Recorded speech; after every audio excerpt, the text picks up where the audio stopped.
दोस्तों, हम बहुत से ऐसे मामले देखते हैं जिसमें 498A का धड़ल्ले से मिसयूज होता है और इसको लेके सुप्रीम कोर्ट की और अदर स्टेट कोर्ट की भी बहुत सारी जजमेंट आती रहती है, लेकिन फिर भी यह रुकने का नाम नहीं ले रहा।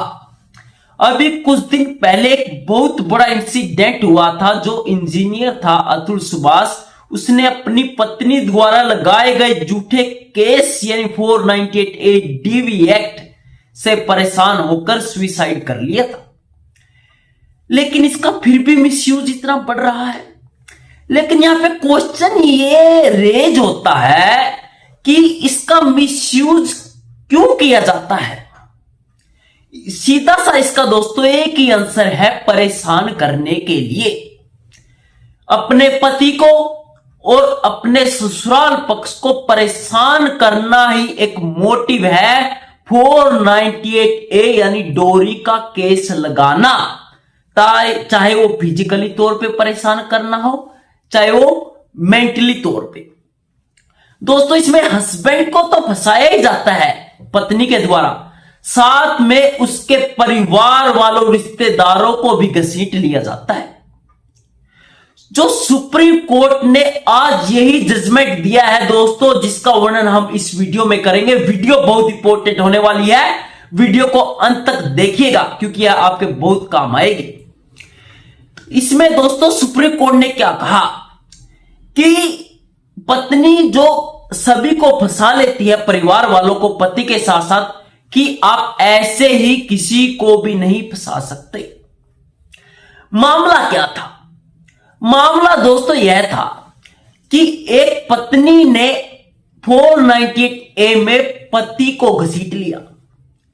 पति को तो घसीटा ही घसीटा, साथ में उसने उसके सास, ससुर, देवर, जेठानी और जो दोस्तों उसकी सास की बहन थी यानी उसकी मौसी, और उसकी सास की बहन के हस्बैंड के भी नाम लिखवा दिए। उनके खिलाफ भी दोस्तों 498A के तहत मामला दर्ज करवा दिया।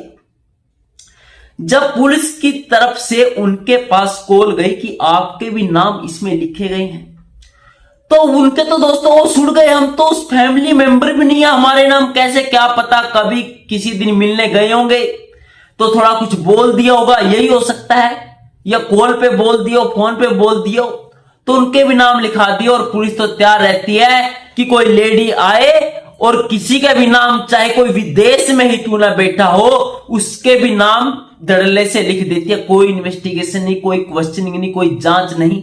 जो उसने एप्लीकेशन दी रिटन में, उसी को कॉपी पेस्ट करके FIR तैयार कर देती है पुलिस। तो जैसे ही दोस्तों उसके मौसा, मौसी और उसके परिवार वालों के नाम FIR में किए गए और उनको पता चला, तो दोस्तों उन्होंने सुप्रीम कोर्ट का रुख किया।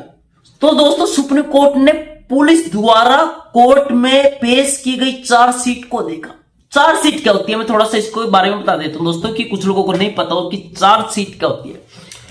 चार्जशीट होती है कि दोस्तों जब कोई महिला की एप्लीकेशन द्वारा थाने में, पुलिस स्टेशन में FIR दर्ज करवाई जाती है और फिर उस FIR के बेस पे दोस्तों पुलिस इन्वेस्टिगेशन करती है, और जब कंप्लीट इन्वेस्टिगेशन हो जाती है तो पुलिस उस फाइनल जो इन्वेस्टिगेशन के बाद जो कोर्ट में पेश करती है, जिसे हम चालान कहते हैं, चार्जशीट कहते हैं, तो वो कोर्ट में पेश कर देती है। परंतु जो यह मामला था, इसमें पुलिस ने कोई इन्वेस्टिगेशन नहीं कर रखी थी। कंप्लेंट से पेस्ट किया FIR में, कॉपी पेस्ट, और उसी को कॉपी पेस्ट करके दोस्तों चार्जशीट में लगा दिया। कोई किसी भी प्रकार का कोई चेंजेस नहीं, किसी भी प्रकार का कुछ भी चेंज नहीं किया, क्योंकि पुलिस तो बैठी रहती है, कोई इन्वेस्टिगेशन नहीं करती है कि हमें थोड़ा सा भी दिमाग यूज ना करना पड़े दोस्तों। तो वही कॉपी पेस्ट दोस्तों सुप्रीम कोर्ट में देखी कि हाँ इसने तो कॉपी पेस्ट किया हुआ है। सुप्रीम कोर्ट ने देखा कि जैसा FIR में लिखा हुआ है वैसा ही उठाकर दोस्तों चार्जशीट में डाल दिया गया है, कोई इन्वेस्टिगेशन नहीं था। तो सुप्रीम कोर्ट ने देखा कि इसमें कोई सबूत है, पुलिस से क्वेश्चनिंग करी कि जो आपने ये चार्जशीट पेश की गई है कोर्ट में, क्या आपको कोई एविडेंस मिला है कि महिला के साथ दोस्तों क्रूअल्टी की गई है? तो दोस्तों पुलिस का क्या जवाब आता है? पुलिस का जवाब आता है कि हमारे पास ऐसा कोई सबूत नहीं है। पुलिस तो यह बोली कि दोस्तों कि महिला ने कहा था कि मुझसे दहेज मांगा गया है, मुझे मारा जाता है, पीटा जाता है, मेरे साथ क्रूअल्टी की गई है, इसलिए हमने वही मेंशन कर दिया एफआईआर में और चार्जशीट में। दोस्तों देखो, तो यहां पे कोर्ट ने क्या बोला? कोर्ट ने बोला कि महिला तो कहेगी ही, महिला थोड़ी ये बोलेगी कि मेरे साथ मारा पीटा नहीं है। यहां पे जो क्वेश्चन है ये है कि महिला के कहने से आपने एफआईआर दर्ज कर दी, जो उसने एलिगेशन लगाए, तो इसमें आपकी क्या रिस्पॉन्सिबिलिटी? आपकी रिस्पॉन्सिबिलिटी बनती है इन्वेस्टिगेशन के तहत एविडेंस इकट्ठा करना। जो हम बोल रहे हैं वो कहां पे है, सबूत कहां पे है? हम कैसे मान ले कि महिला और उसके घर वाले सच बोल रहे हैं? सुप्रीम कोर्ट ने दोस्तों यह क्वेश्चन करे पुलिस की, तो दोस्तों बोलती बंद हो गई। नेक्स्ट क्वेश्चन दोस्तों, सुप्रीम कोर्ट ने कहा कि चलो हम मान भी लेते कि महिला को पीटा जाता था, उसके साथ क्रूअल्टी की जाती थी, मान लिया, लेकिन जो ये एफआईआर है इसमें कोई प्रॉपर डेट नहीं मेंशन है कि मुझे उस दिन मारा जाता था। कोई डे मेंशन नहीं है, कोई टाइम मेंशन नहीं है, कोई दोस्तों मेडिकल प्रूफ नहीं है कि आपको मारा गया था तो आपने मेडिकल करवाई है, आपके कोई चोट का निशान हो कहीं, वो भी मेंशन नहीं है अगर आपको मारा जाता था। तो दोस्तों होगा तो तब जब उसके साथ उत्पीड़न हुआ, उसके साथ तो हुआ ही नहीं। झूठा केस, साफ तौर पे झूठा केस। और दोस्तों एफआईआर में यह तक लिखा हुआ था कि जो एफआईआर में बोला गया था, इसमें सुप्रीम कोर्ट ने बोला कि इसमें लड़की के माता पिता ने मेंशन किया कि मेरी बेटी को मारा पीटा जाता ससुराल पक्ष के द्वारा। क्या इस लड़की के माता पिता ने देखा उसको पिटते हुए कि मेरी बेटी को मारा? नहीं, कोई आई विटनेस ही नहीं है। तो आपने उनके आधार पे ही उनके नाम घसीट लिए। पुलिस को फटकार लगाई कि क्या आधार बना के आपने ससुराल पक्ष के और उनके रिश्तेदारों के नाम इस एफआईआर में डाले हैं? पुलिस को बोला कि जवाब दीजिए। कोर्ट ने कहा जब आपके पास 498 के कोई सबूत ही नहीं है लड़की को, तो आप इन सबको कैसे 498 के मुकदमे में फंसा सकते हो? और पुलिस को बोला जब आपको इन्वेस्टिगेशन के दौरान कोई एक ऐसा एविडेंस ही नहीं मिला कि जो इस लड़की ने एलिगेशन लगाया वह सच है, तो आपने चार्जशीट में सबके नाम कैसे डाल दिए? कैसा मुकदमा चलने दिया कोर्ट में?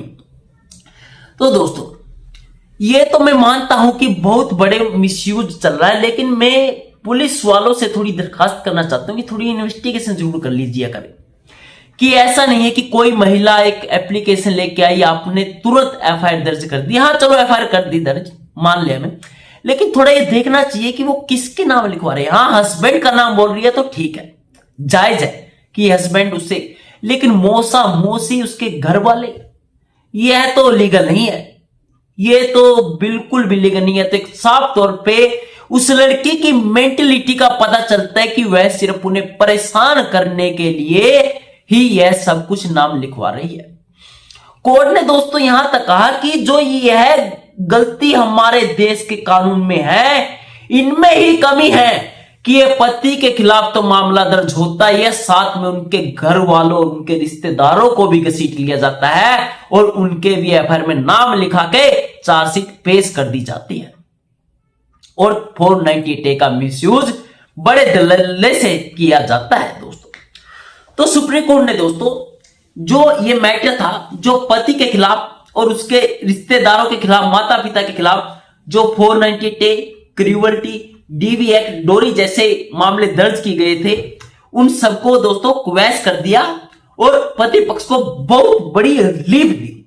और कोर्ट ने दोस्तों पत्नी को यह हिदायत दी कि जब तक आपके पास प्रॉपर सबूत नहीं है कोई कि मेरे पति ने और मेरे ससुराल वालों ने हमारे साथ क्रूअल्टी की, तो आप ऐसे ही कोई भी मामला दर्ज नहीं करवा सकते। और पुलिस को भी डायरेक्शन दी कि बिना कोई एविडेंस के ऐसे ही सभी के नाम चार्जशीट में मत घसीटिए, जो वैलिड ग्राउंड है उसी के आधार पे चार्जशीट पेश कीजिए। यानी दोस्तों सुप्रीम कोर्ट की एक जजमेंट आशा करता हूं कि पति पक्ष के लिए बहुत ही फायदे युक्त होगी।